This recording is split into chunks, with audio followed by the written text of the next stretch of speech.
welcome to the Route Consultant Weekly Webinar. Now, for those of you who are here for the first time, who've never been to one of these, my name is Josh Gregory. I am the Vice President of Education here at Route Consultant. Our team ran hundreds of routes across the country in both P&D and line haul. And today, we're really focused on these webinars to help find ways for new buyers who are looking to get into the space for the first time, to really understand the business and know what they're getting into. And for all of us who've been in the industry for years to understand the challenges facing today and the market and continue to find ways to improve profitability and efficiency in this space that we love. So before I go too far, I do just have a quick disclaimer to read as I do every week. So Route Consultant is not endorsed by and is not recommended by Federal Express Corporation, FedEx Ground, or Amazon. Route Consultant is not sponsored by, is not approved by, is not associated with, and has no connection whatsoever with Federal Express Corporation, FedEx Ground, or Amazon.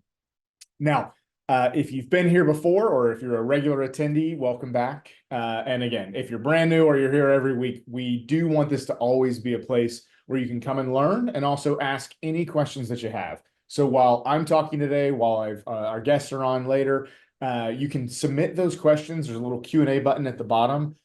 We will come back to those questions at the end. We're going to have an open Q&A session at the end of today, as we do every week. So we'll make sure to answer all of those questions as we get time, and all the way up to the top of the hour here. So now, before we get to the Q&A, as we kind of talk through every week, there's a little bit of content, some things that we want to give you all updates on. So a few months ago, if you were here, we talked a little bit about peak season and how to plan early for it when it comes at the end of the year.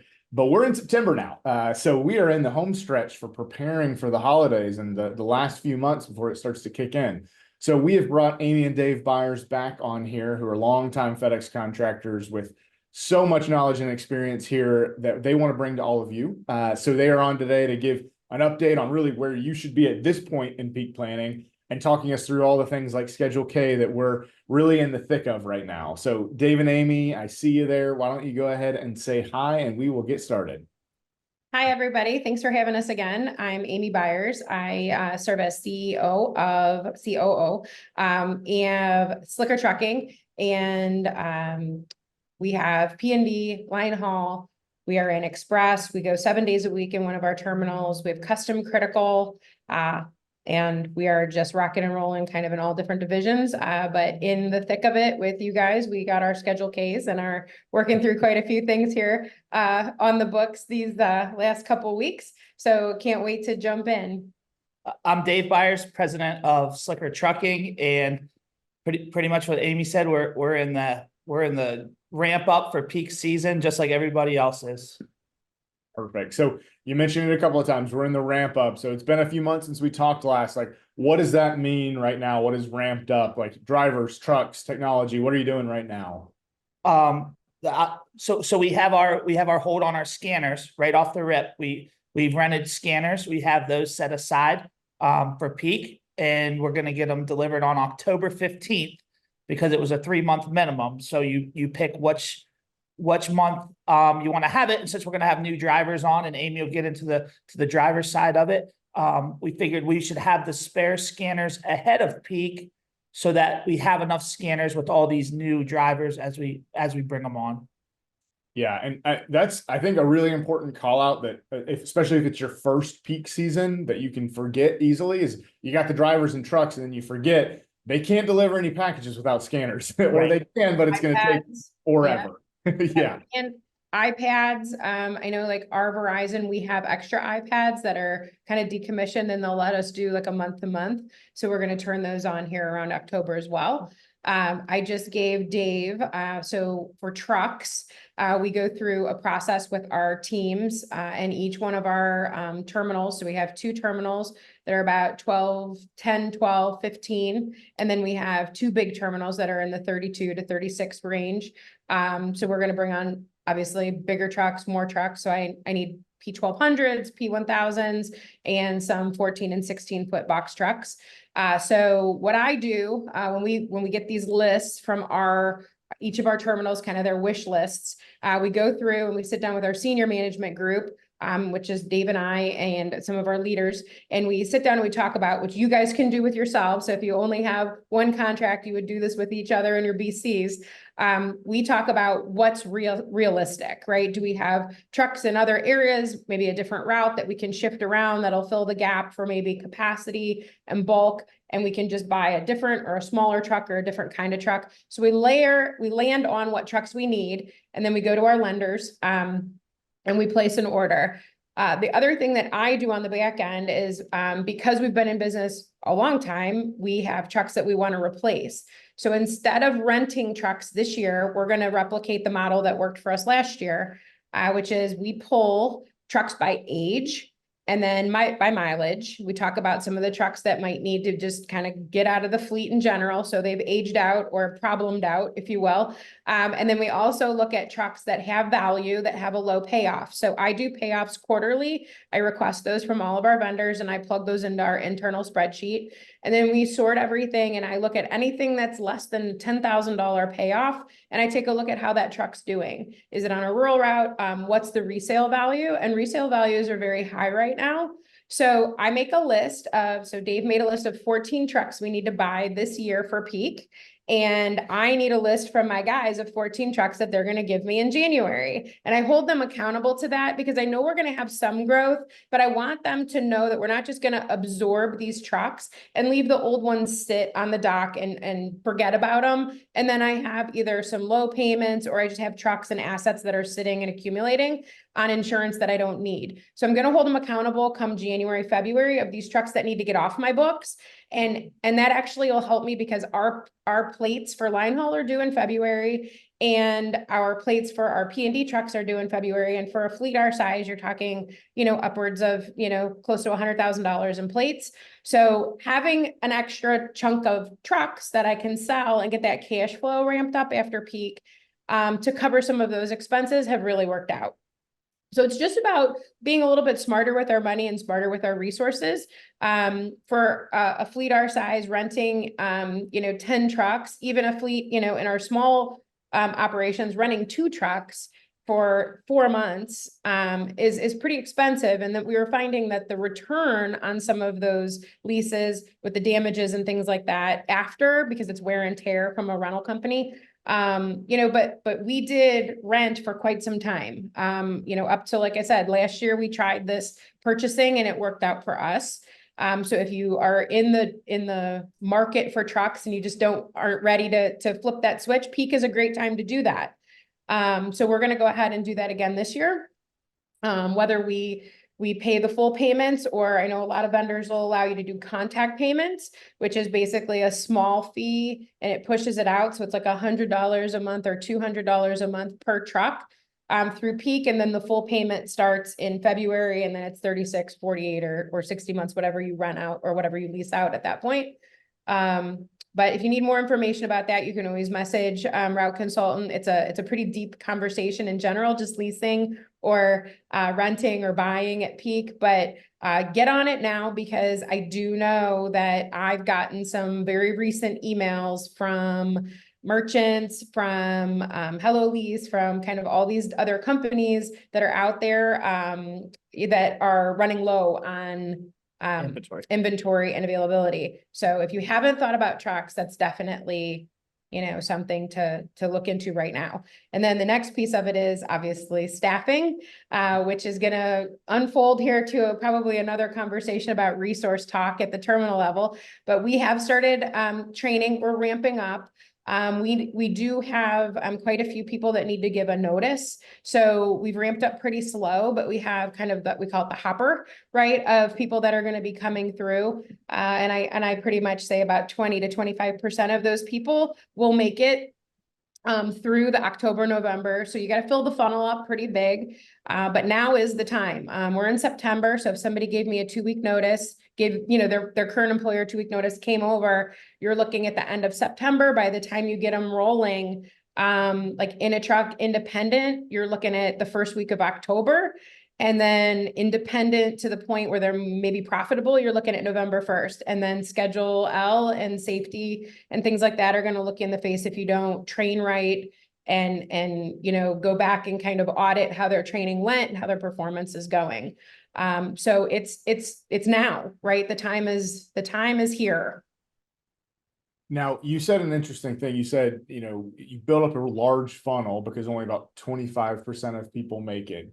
Yeah. Now, you're saying there, are you saying it's more often that they aren't cut out and quit, or that you usually have to let people go because they aren't the right fit? So we have a pretty tight interview process. So, but again, everybody brings their best foot to the interview. They never say, it was my go-to is nobody ever comes to an interview and says, hey, I like to call off and I like to hit stuff. I'm like, oh man, I kind of wish they would. At least I can work with honesty, right? But it's the people that are like, I'm a hard worker. I never call off. I'm super safe. And then that always kind of falls off. But I'm not talking about that kind of making it. I'm talking about whether that by the time they get their 2-week notice in, by the time they, you know, decide, a lot of things happen in 2 weeks. And we try to stay really in contact with people, send them information about our company, send them their onboarding, sending, you know, the pre-training for Ground Cloud. We try to engage them. But, you know, 2 weeks at their current company gives them an opportunity to get counter offers, and, you know, all kinds of things can happen. They were looking for a job when they came to us. So whether another employer offers them, whether another contractor gets a hold of them from an Indeed ad maybe, or through a job market and offers something higher or better or different. So there's all those things that kind of filter out, you know, to see if they actually stick. So we figure once they're through the onboarding process with First Advantage, they go get the drug screen and the DOT, there's more likely of the time that, you know, they'll stay with us because they've done the work, right? They're a little bit more vested.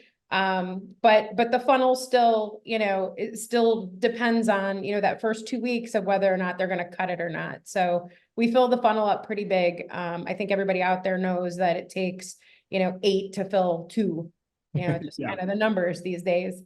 Yeah. I mean, I think we assume everybody knows that, but not everybody does, especially if Yeah. you're, so I think it's a really important, Yeah. point, especially if you're trying to add a bunch of resources, that it's not, you can't just, if you need to add 4 resources, that doesn't mean you put 4 people through the, through the process. No. And definitely ask those questions. I know you can't ask specific pointed questions about, you know, all the protected things that we're not allowed to ask questions about. But you can ask questions about reliability, right? Like, you know, do you have reliable transportation? Do you have reliable childcare? Do you have reliable, and it can give you an idea of whether the person needs a part-time schedule, a flexible schedule. It's not saying that you're going to cut them out altogether because that's not fair. And you do need maybe some of these, you know, flex schedules. Try to piece it together, one full route with maybe 1 or 2 people, you know, or 2 or 3 people. I have a couple people that only want to work a couple days a week, but they're super reliable on the 2 days that they're scheduled. So that layer has added more into the resource count also.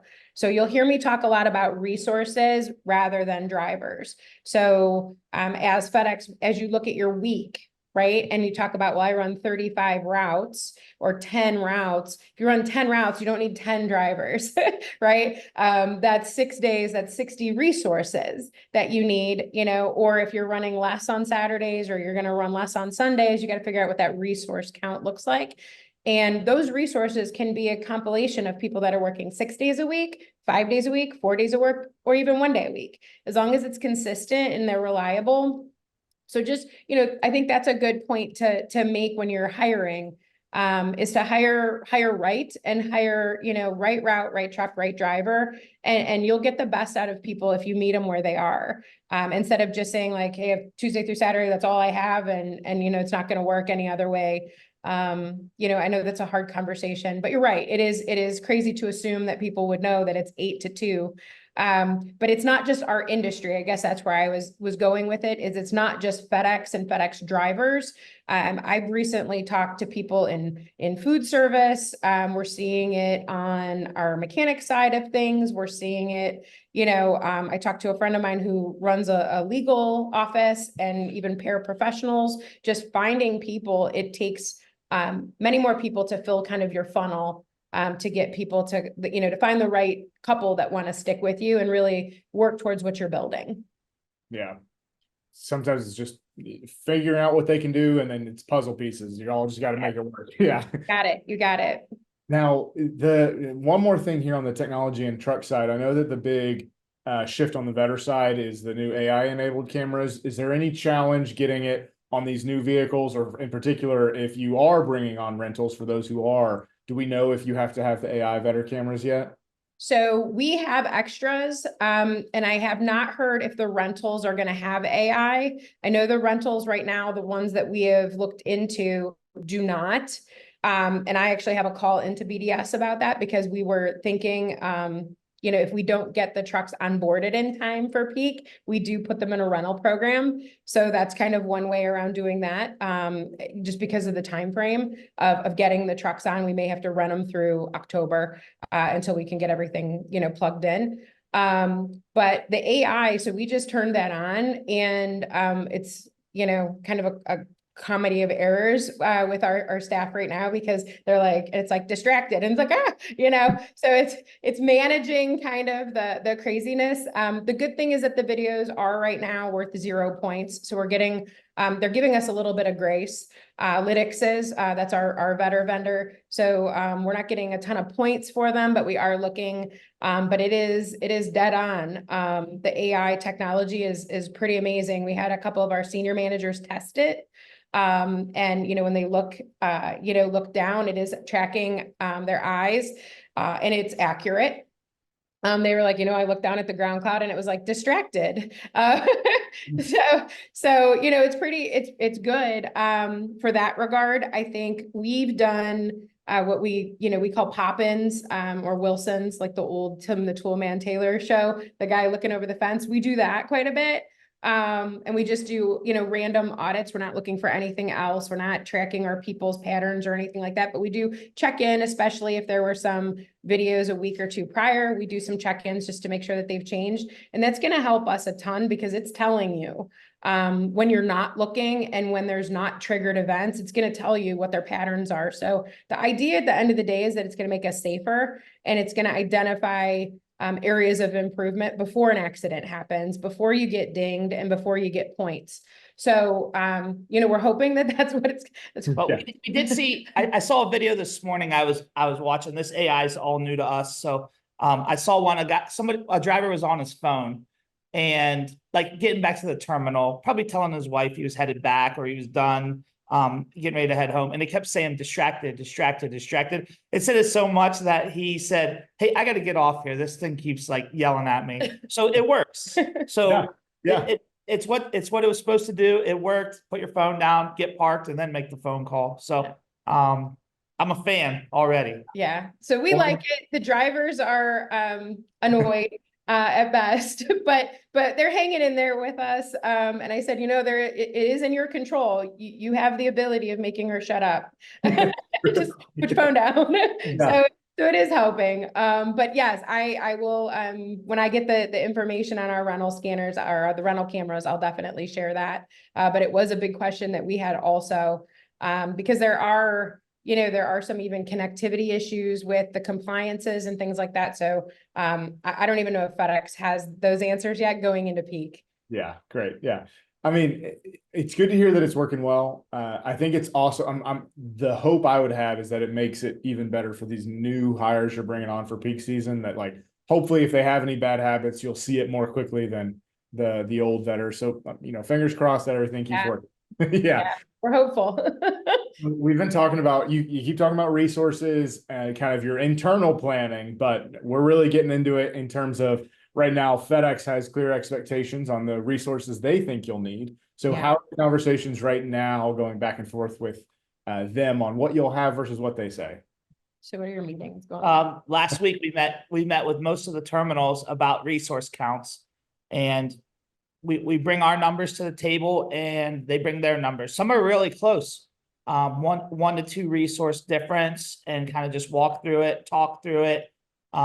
Sometimes our resource count is a little higher than theirs, and we say, hey, it's a little more rural. We can't punch these stops out as fast as you think we can, and we will fall behind. So we need to have maybe one or two more resources on that peak day to get this all kind of done. Yeah. And So I think one of the big things that Dave and I look at, and so when we talk about resources, FedEx is going to, your terminal manager, if they haven't, are going to come to you and ask you, what are you planning this peak? And the answer can't be nothing. So, so think of a number that makes sense to you. And it's usually in the 10 to 20% range, depending on the size of your terminal. 10% is probably appropriate, and that is. So you take your terminal, right? And they're going to say, you're going to need 55 resources a week or 10 resources a week or 25 resources, whatever size your terminal is, or your contract is. They're going to give you a number of resources on the week, not on the day. And they may break it down and say, we think you're going to be heavier. It depends on how, detailed your terminal manager is. We have one contract where the terminal manager literally gives us day for day throughout the whole month of what we're going to need. And I have another guy that just says, you're going to need 170. And that's on the week, right? So you kind of have to figure out your own math. But when you do that, so our guys, we go to a mandatory 6-day. Or I like to say a mandatory extra day. So if you're a guy that works 3, you're going to work 4. If you're a guy that works 5, you're going to work 6. But we ask everybody to pull 1 extra. And then we incentivize, and we have our peak, our peak pay plan for that. But that immediately, so in that 12 contract, that 12 route contract, that's immediately 12 more resources, right? So when you start looking at, oh my gosh, they want me to hire all these people and what I'm going to do, make sure you go to your people and make sure that they're committed to the extra day. So in that particular, example, I have 12 extra resources. So I'm like, okay, so then if they ask me to run, another 10, that's only 2 more people, right? Or 1.5 more people I have to look at. So, you can take that and kind of back into it. But some of the data that I pull, I brought this with me today. I pull current August data by week and by day. I pull, and for that, I'm pulling the number of routes I ran, the number of stops, delivery packages, pickups, and pickup packages. So I pull those 5 key pieces of data. And I do that for all of August. And then I pull all my historical data from August of 2023 and then all of peak. So I kind of start in the beginning of November and I pull all the way down through Christmas and I look at the dates. And remember, when you're planning for peak, there's literally 2 days out of the entire year that you're planning for. So you kind of have to manage that, right? So we actually take our managers, our BCs, and on those days, they're 2 resources on those days. And they know that on those days, they're going to have to be in a route, or we're going to have to move things around if we have a call off or whatever that looks like. But I plan them to be in a truck those 2 days, scheduled, not, anything crazy, not 250 stop crazy, because they do have to manage the business, but we're kind of all hands on deck that day. So, we have to manage for that. But what that allows me to do is to make a little bit of a contingency plan that I'm not paying all peak, right? I'm not paying 6 weeks to manage to 2 days. So I manage my 2 days and I kind of take a look at what that looks like. And this year, I have like, and I even do, I'm going to show this real quick on the screen. So I even I map it out. So these are my 3 chunks of area that I really need to be concerned about this peak versus last peak. And then I talk about kind of what that looks like from a resource standpoint. And then I get my numbers together when I pull that, and then the terminal says, I think we're going to do X amount of stops. So then I back into what each of my people's max stops are. So if I have 10 people and they can each do 100 stops, right? Then I take that. I'm like, okay, it's 1,000 stops I can knock out. The terminal says I need to do 1,200. So then I go back and I say, okay, which one of those drivers can do 120 or 130? And then I do a max and I try to max into that max stop number, so that I can figure out how many resources. And then I take that number and I go back to the terminal and say, why do you think I need 15? I really think I can do it with 13. And then I also have an honest conversation with one of our metropolitan standard areas, which is kind of bigger city area. They tell me they want 5 more because they want me to cover flex. They want me to help out my neighbors. So, the cost person in me gets really struggling because I'm like, why should I have to pay to onboard somebody and pay for their training and put all the expenses in when you know that I'm gonna have to cover my neighbor. So that's a tough conversation. So I usually sit down with our terminal at that point and say, I'm gonna hire this many people for my contract. And then I have to make the decision whether or not I want to invest to end up covering flex or run contingency. And that's not going to be in my Schedule K. That's going to be my own money investing into new people that are going to be doing a different job. So that's a hard conversation to have, but you have to have that honest conversation with your terminal manager, because if they're inflating your actual numbers to help protect themselves, you need to say, okay, which ones are for me and which ones do you think are going to be for the guy next door that's not doing what he's supposed to be doing? So I think those are just some key points when you get into the hiring and the resource count talk. Well, you threw out a couple of terms, so let's make sure that everybody knows what you're talking about there. So you threw out flex areas and then mentioned contingency. Are those, kind of what's the difference between those two? What should people be thinking about and expecting with those things? All right, you want to go with that one? Yeah, flex area is when your neighbor maybe hasn't ramped up enough and the terminal thinks that they're not going to have the capacity with the resources to cover the area. So they usually give you a heads up and say, hey, we're going to need some support from you and your entity to help us in your neighboring touching area. So that's the flex. And then the contingency side is when there's just available areas that are struggling and you can kind of go wherever. You can do it in-house, which is at the terminal level. You could go to a neighboring terminal and help, or you could even go to out of state to help it. Sometimes it gets to that point that they need help out of state. So that's the contingency side. And contingency, just to clarify, contingency is voluntary. It's at will, and flex area sometimes is not. So if you have resources and FedEx can actually push you into your neighbor's area for coverage. And it's all about relationships again with your terminal manager, and you can say like, hey, I'm going to ramp up for this and I want this area. So we did that last year proactively in one of our smaller territories. We hired 2 people and signed a contract, an agreement that we actually gave to FedEx, and it said this area is going to be ours through peak. And it was ours through peak. So we got the whole shebang, all the, everything except the service charge went to us, which was, you talk about that.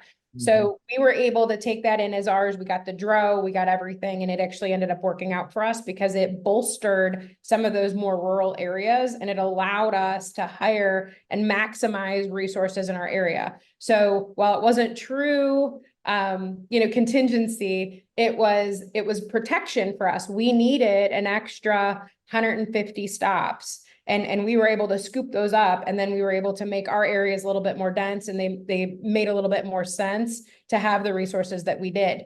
But we actually signed a flex agreement with this gentleman. We drafted it up, FedEx recognized it, and then as of, I think it was January 8th, it went away and the stops were back to his contract. So that was one way that we've done it. Another way is just, letting the terminal know like, hey man, I'm hiring for the people that I have. I'm gonna do my very best. And if we have an extra, if my manager's around, we're happy to help, but I'm not going to rob from my contract and fail on my stuff. You have my absolute commitment that I'm going to do the best with my stuff. And then if I have the resources and the capacity, I'm going to help you.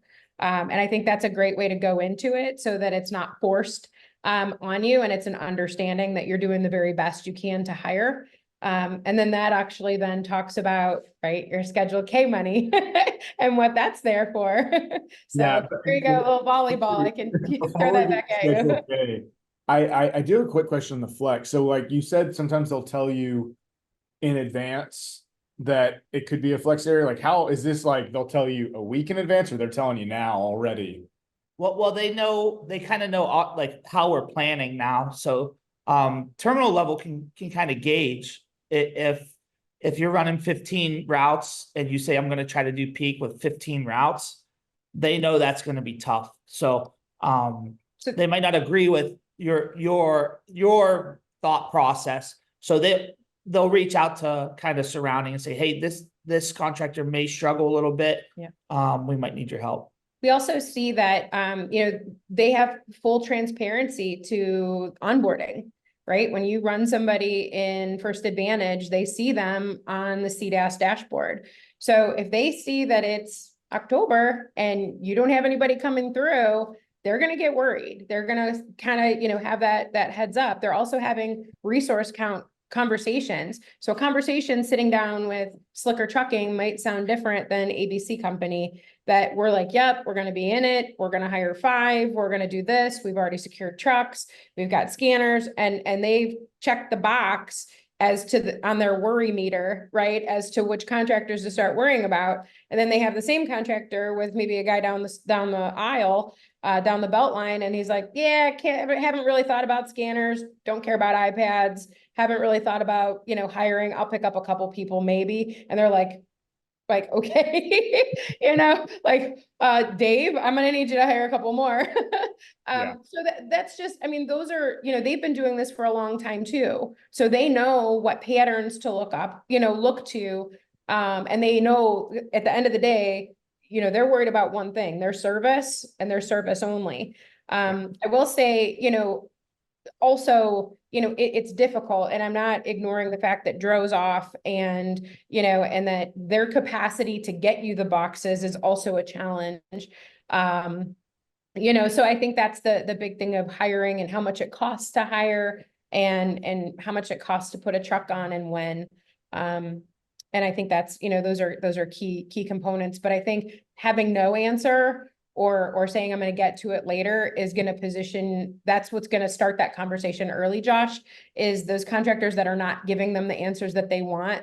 They're going to start looking and saying, in September, this guy is not going to be prepared. I don't have full confidence that this guy's going to be prepared, or versus, or this girl, I should say. Here. Yeah.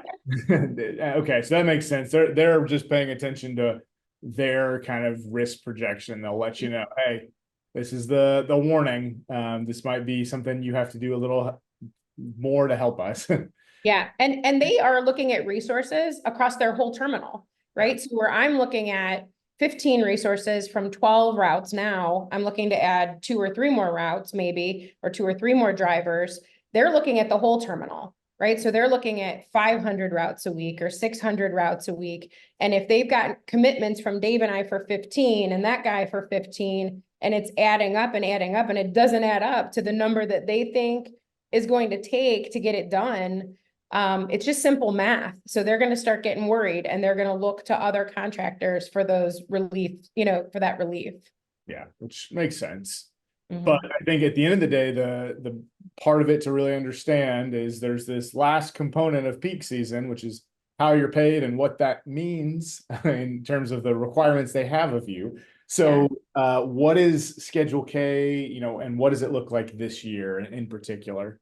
So Schedule K is, and to kind of go back, we never had this before, right? Like this is not, it's not new, but it's also not, it hasn't been here from the inception, the 18 years that we've been doing this. So in the past, planning for peak was like any other business outside the FedEx model. If you had a busy season, we run businesses that are busy in the summer, and you needed to hire for summer, they didn't give you, like, customers weren't like, hey, let me pay more and help you ramp up. They didn't do that. If you knew that the business and the work was coming, you just had to dig in and hire people and ramp up and rent trucks. So the fact that we even have a Schedule K today is such a step forward from 10 years ago, right? Many years ago, that we didn't have any recognition that it does cost money to get us where we need to be. And I do think that they've even moved the needle more so that the trucks are now having to be leased, and now that there's Amazon, like prior to Amazon, UPS was our only competition for cargo vans. And now you have, all these different places that are running trucks and scooping them up in herds, at a much larger scale than we can. 2Z, 3Z, even 10s or 20s. They're scooping them up in hundreds. So they're getting these big contracts and getting the save the dates. So Schedule K does three things. It tells you, kind of gives you your ramp up money, which is your weekly money from usually the first week of September until peak. And that gives you the money to hire, rent trucks, train, all those things. And it's not going to be a dollar for dollar, right? It's an offset. So we have to think of it that way. But it should cover, I mean, it shouldn't be just, I'm gonna be broke by peak. So it should be a significant amount of money that helps you kind of offset some of those hiring costs and those onboarding of truck costs, getting rental scanners and things like that prior to the peak money being there. Then you get another number, which is your daily service number, which is the amount of maximum stops that you'll ever have to do in one day. And usually that's a pretty big number. And then you have your peak service charge number, which is your weekly number. And that's the number that everybody wants to talk about, right? That's the number in which when you hit that number, you start making your peak surge money.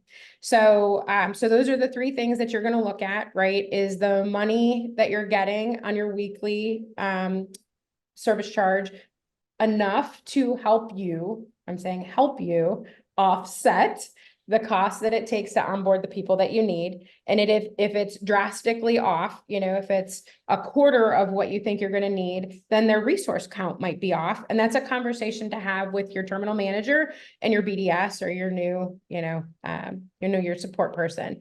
So I think that's a big conversation to have, but make sure you have your numbers. Again, I bring my historical numbers.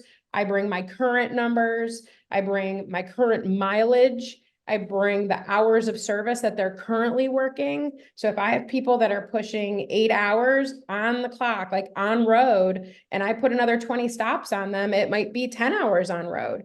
And now we're pushing overtime in Ohio and things like that. So there's some really deep conversations that go into finding your resources and making sure that that money is going to cover. So we've had a good one. I do have a conversation that I'm going to have with my own support person because I don't think the number's right. But I do have one that's kind of on target. It's allowing me to hire 3 people and 3 trucks, which is just what we need. The money is close. But there's also that investment that I need to make in order to make the extra money. So they're not going to cover me dollar for dollar. And to be fair, I've never laid anyone off in January. I've never hired seasonal people. We did maybe 15 years ago, but it seems like those peak people, the good ones settle in, and the ones, maybe settle in and replace somebody that's tired of the big boxes or tired of the weather or whatever the reasons that people leave these days. But we've always come out kind of net equal, which is a benefit and a blessing for us. But I think the idea is that you make sure that that's going to cover and protect you from, the truck rentals and these big expenses. So we see it a little bit as an investment. And everyone should, but it is an offset. It's not going to cover cost for cost. But but if it's wrong, and ours, we do have one that is, in fact, what I believe it to be wrong, I'm going to go and I'm going to say, I need this, and this is not going to cover even a fraction of what that looks like. So can I have that conversation with you? Where did this number come from? And why do you think that? And I'm going to come with all my data so that it's a really good conversation. And then same thing, we don't worry too much about the daily max. I think in 18 years, we've never even been forced to do the daily max. We prep with what the max terminal day is going to be. And then we look at our portion of that, and it's usually not even close to what the daily max is. It's a scary number, but like I said, to be fair, I don't think in 18 years we've ever even been held to it. Do you agree with that? Yeah. Like the daily number. So then there's the weekly number, which is where we make the money. And in one contract, ours actually went down, which was, awesome, right? And the volume is going to go up a little bit. One of the other things that we can do that we're fortunate to do being in different terminals is we can check, and we're all regional, right? So when the growth percentage is significantly off in one terminal, but lower in a different one, I'm like, the people in Northeast Ohio are buying here, but they're not buying there. Like, why are these numbers off? So being in multiple terminals and in line haul, when they're telling me what's going to come from the hub, gives us true insight to what the network is really going to look like, right? What projections really look like, or if a terminal manager might be bolstering just to kind of CYA, right? So it gives us a true insight. And again, we like to share that information because it's important to get your numbers right so that you're not on the upside down side of that. So, so those three numbers, again, you're going to get your SSC, which is your surplus, your service charge, which is going to help you ramp up. And if you don't think it's right, get your data together and have an honest conversation. Knowing that it's not going to cover dollar for dollar every expense that you're going to have getting to peak. And then your daily service charge or your daily service number. And again, you know, in our experience, we haven't had to really manage to that number. We manage to historicals and prepare for what we really think we're going to get. And fair enough, we've never said no, and we're not going to plan to. We're not going to start saying no to our only customer. So if they said that the worst day at peak or the busiest day at peak was going to go above that number, I'm going to plan for it. I'm not going to say, well, mine says that it's only this, so I'm not doing one more box over that. We're not going to dig our heels in like that, but that's essentially what that line item says you can do. And then there's like I said, then there's that last piece, which is where you want to make money. And that's after the week. So that's on a weekly basis. And they tally that. And then every stop you get over that, you get your surge charge, which is on your, if anybody needs to know where that number is, which you agreed to, that's on your PCAT. So that's under proposals in your DSW. Go to your DSW. And you can, second page, pick your final. So you'll view existing proposals and go to the final for your CSA number. And then you'll look at surge charge. And that is the dollar amount per stop that you will get above that number. Yeah. Now, I think one of you mentioned it here, and I see it all the time online, where you mentioned that you'll go and have those conversations. Have you found in the past that if you come with the data and have those conversations that they will adjust your numbers if it's based on real data? So, yes. And if it's truly broken, right? So if you're realistic about what you're looking for and the numbers are truly off, they will hear you. I've had times where they've come to me and said, this is what you're going to get. So sign it or don't. But remember, if you don't sign it, there's no bonus either. So you don't get this SSC money, the offset money, and you also don't get the peak money, but you are still going to be held to doing those peak stops. So, you know, I think that's, you know, there is a lesser per day, you know, expectation, but saying no and not signing it for just the sake of not signing it is probably not going to move the needle for you, just in my own personal opinion. But having an honest conversation as to why you don't want to sign it or why you can't financially afford to sign it, I think is a great place to start. Yeah, and it comes back to what you've mentioned a bunch of times, just having the data, knowing your numbers, and coming into that conversation prepared, because you can imagine probably every single terminal has people who would come and say, hey, I need more money. And so they can't just take that. They can't just say, oh, you're right, you know, because you say it. So, but they can look at numbers and, you know, to some extent, they also have to make a case to somebody else based on what you gave them. So it is about really showing why there's a gap. And you know, there are scenarios for some people where it doesn't make sense to sign the Schedule K if that's the final numbers and you're kind of comparing the cost benefit ratio. Yeah, yeah. And it does make sense, but I think that having an honest conversation with someone instead of going with the middle finger kind of stuck in the air, I think is the difference. And I think that sometimes we get so outside of ourselves and it is emotional because you go into it and you're like, oh my gosh, here we go again. I can't afford to do this. So it goes from a very business natured conversation to a super emotional conversation with the flip of a switch. And I'm not immune to that. I feel that in a lot of contracts where I'm like, what are you thinking? This doesn't make any sense.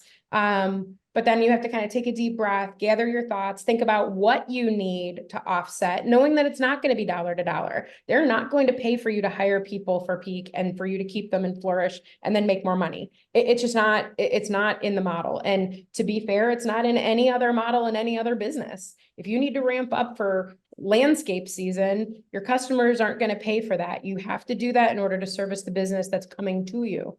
So there is a little bit of realistic kind of outlook and mindset that you can change. And just by changing that mindset and looking to really what you need to offset, that's not going to break you. Because if you're literally settlement to settlement, and now they're asking you to onboard, it's a huge expense. A huge expense. So having that conversation and saying like, hey, this is where I need to be to hire new people, is a great place to start. And if you think that your weekly number and you're not going to make any money because your weekly number is exactly where you're going to be, saying that you want it to be 4,000 stops less is probably not going to get there, but shaving off a little bit so that you can make money this peak and offset your additional gas costs and your additional, hiring costs and payroll and all those other things, I think is fair. And I think that, that's where you need to be.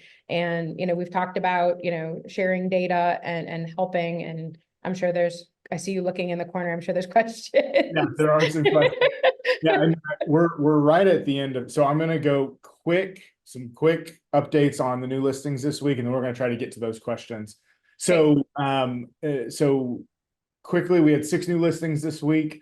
There is one out of Louisiana, 9 P&D routes at 575,000, 11 employees and a manager, low stem miles. We've also got one out of Georgia, 8 P&D routes at $1,050,000. And this one has 9 employees and a manager. Central Ohio, 14 P&D routes at $400,000. This one has 16 employees, big roster of drivers and a full-time manager on staff. Eastern Missouri, 22 P&D routes at $785,000. 18 employees and 2 managers on that one. And then Northeastern North Carolina, we've got another one, 6 P&D routes at $500,000 with 7 employees. And then the last one is out of Central Ohio, 26 P&D routes at $500,000, 34 employees, 2 managers, and again, this is a really low price for that business. So in terms of the overall size of that business, its percentage of revenue is low on that one. So that was a quick run through, but we do have some questions, but that's Ohio, North Carolina, Missouri, Georgia, and Louisiana. So if you're interested in any of those areas, we can give you all the details on that. And then a last reminder, we are going to be in Denver next Tuesday. So if you are in that part of the country, we will be there for networking and happy hour next week. It's completely free to attend. But we can, if you go to our website, we have the links to register just so we know you're coming. But if all you do is show up, we'll still be happy to see you, and you can meet our team and everybody else who lives in the area. Okay, that was the quick run through. I wanted to make sure we have some times for questions. So this first one here comes from David, and he's basically saying, hey, I know that it's important to have consistency during peak season, but how are you thinking about managing your resources when you can have big swings in volume during peak season, 60% swings sometimes in those last 4 weeks, that October to November? So what are you doing to plan resources and also plan flexible resources? Oh, that's a good one. And it is a tough one. So I think going back to those historicals, even 2 years ago, I'm already getting Christmas emails. I think the e-com just industry is pushing Black Friday and that purchasing into October. As the economy tightens, they know that discretionary dollars are less. So they're trying to, instead of, having Christmas shopping be on one day for X dollars, they're recognizing that people have a weekly discretionary dollar. So, they're starting in October and mid-October, and all these different retailers and manufacturers are kind of pushing different times. So it's going to be tough to do any type of forecast.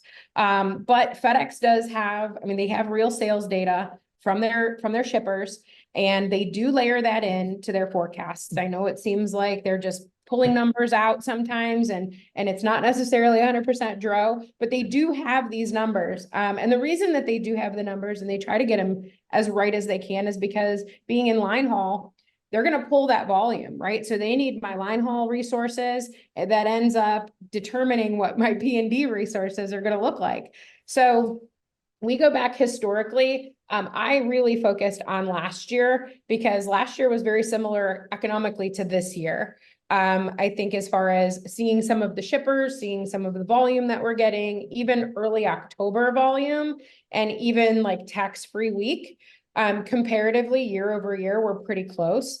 So when I'm looking at last year's numbers, I literally look at the volume day by day. I track it in a spreadsheet and I'm looking day by day package volume because today, capacity and cube is such a bigger mix to what we do at peak versus what we did at peak years ago, right? It was stops and what the person's capacity of stops were, but you get 4 big boxes and it really changes what they can put on their truck.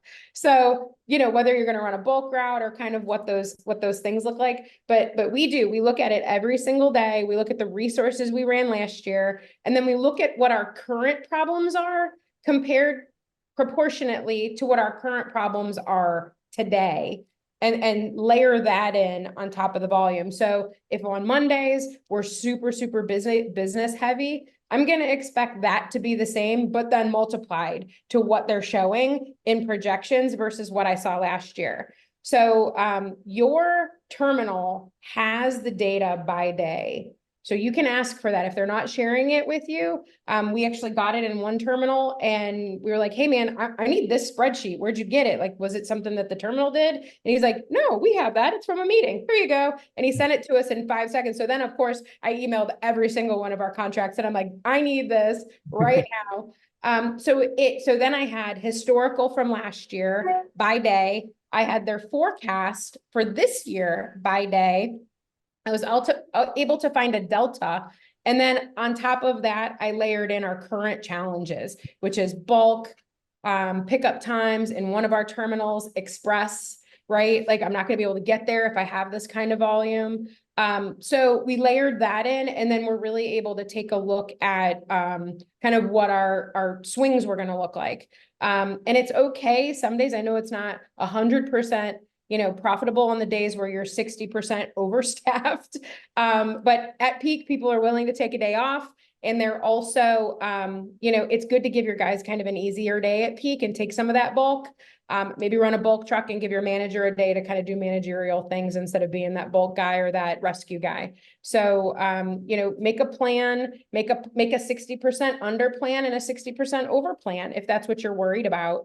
But make a plan so that you're not scrambling in the morning trying to figure out what that looks like. So you can say, if volume comes in super heavy, this is what our plan is going to be. And if volume comes in super light, this is what our plan is going to be. And then it's going to also give you less chaos on the dock, and your people are going to feel that. They're going to understand. And you can even be super transparent with them. When the terminal's wrong, we're going to do this type of plan. And when the terminal's light, we're going to do this type of plan, and communicate with your people. But I think layering in those 3 things, the numbers from the terminal by day, your numbers from last year by day, and then those current factors of stress points, I think putting those in place also, taking those into consideration. Yeah, those are great call outs. And sometimes it's just getting as much data as you can. Just trying to project and be as cautious as you can, and then, being flexible when you have to. You got it. So, quick one here. Do you happen to know which technologies are required on rental trucks?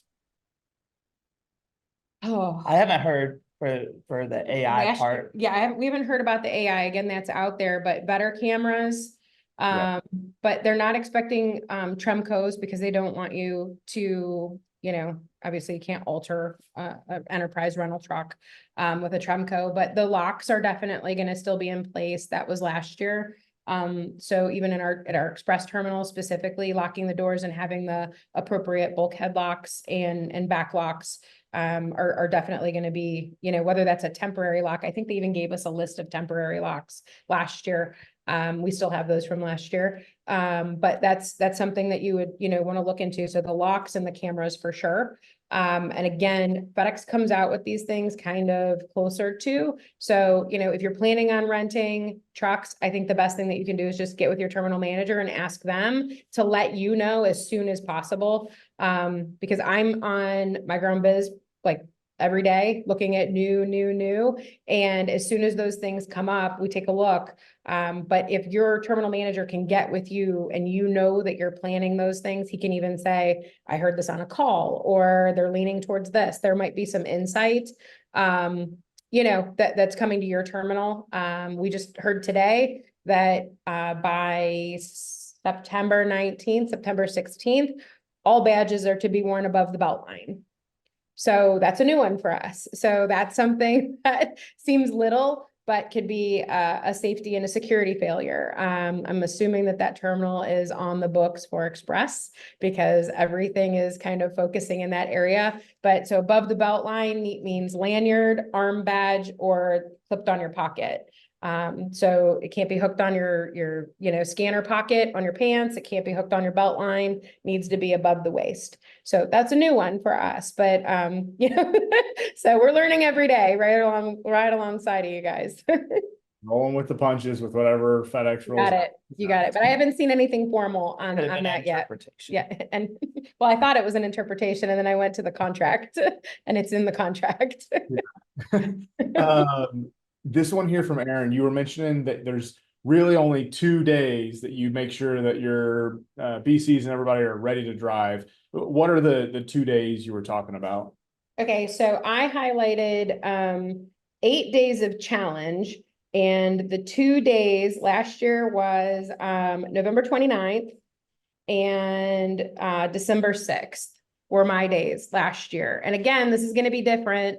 I run this spreadsheet and I run all this data on every terminal individually, because what's happening in Cleveland doesn't necessarily happen in, one of my more rural territories or my eastern territory. So to get an idea, it might shift day here, day there, but network wide, and we're all in kind of the same hub.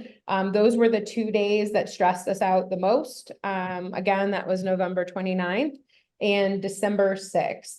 And then we had another couple days that were a little bit higher. It was the day after. So November 30th was a little bit higher. And then skipping down to December 20th was another day of challenge. So what that does is it allows me to take FedEx's numbers and kind of layer in. I'll also pull those numbers and get like the actual day of the week, because it may not have been the 29th, it might have been the third Thursday. So you have to look at those things a little bit differently as well. And I know this seems overwhelming for some, even in a small contract, to look at your data and to look at your business so analytically. But that is how FedEx is running a spreadsheet, and sometimes they're not even looking at it. It just comes out and those are the numbers, and their numbers are skewed a little bit because of helpers and managers running routes. And, if you're running contingency and it wasn't on a DCA, that's a historical number for you. So really understanding what your CSA was able to produce last year. And if you're a new contractor, you can go to the WAP and get that historical data as well. So don't just think, oh, I don't have the DSW from last year, so I don't have these numbers. You can get those numbers historically through the FedEx system, and you can get access to that. So make sure you're asking the questions. If you need help with that, Route Consultant has some great help, and they can always reach out to us to kind of point them in the right direction. Yeah, and we're out of time here, but Brian, I see you've got a few questions that came through. I'll give you quick answers, but several of these are longer conversations. So Brian said, there's one route, only need one driver. So yes, in theory, but there are some of these businesses that are 7 days a week, and it's impossible to have one route with one driver. And then there's some drivers that only want to work 4 days a week. And so you need another driver. So yes and no, there only needs to be one driver in the vehicle for most routes. Some routes even might need a helper or a jumper, but it is going to depend on the territory, the type of business you're running there. What is the terminal and the terminal manager? The terminal is the FedEx facility that you are, leaving your vehicles at. You're going in to pick up packages and dispatching from in the morning, returning at night. And the terminal manager is essentially the FedEx employee in charge of that facility and all the contractors that operate out of that building. And then the last one he asked, have you ever hired any CDL drivers that own their own rig, and are they allowed to do that? And in this space with FedEx, that's not how it's going to work. It's basically the CDL drivers will be an employee of a contractor like Dave and Amy. There's no owner operators of single vehicles in the FedEx space. We've had that, and we've actually purchased the truck from the driver and then hired the driver to work for us. He was coming in off the road and didn't want to, from over the road and didn't want to do it anymore. So there are options. He can sell his truck and come work for you, but no, you cannot onboard. He cannot onboard his truck and work independently of your operation. That's a no. We've bought the truck from the driver, hired the driver, put the driver back into his truck, which is now our truck. Correct. Yeah. Correct. So don't be scared of the numbers, but ask the questions, and there's a ton of resources. I was super uplifted by some of the conversations on the Facebook page. People are definitely looking to help and trying to encourage each other. So I think it's going into peak with that mindset is definitely going to set you up for success. And however we can help, Josh, we're here. Perfect. Dave, Amy, thank you guys so much for being here. It is so helpful to have your perspective really at the ground level and at a higher level too, of seeing how all of this works together and plays out. So thank you for being here, for providing that expertise and helping people through a very exciting time of the year in the FedEx space. Yeah. It's going to get more exciting. So everybody hold on to your seats, right? And for everybody else who's on here, thank you for being here. Or if you're watching on YouTube later, thanks for watching. We will see all of you guys next week on our next webinar. Again, if you're in Denver, we might see you in person. All right. Thanks again. See you, everybody. Sounds good, guys. See ya. Bye-bye.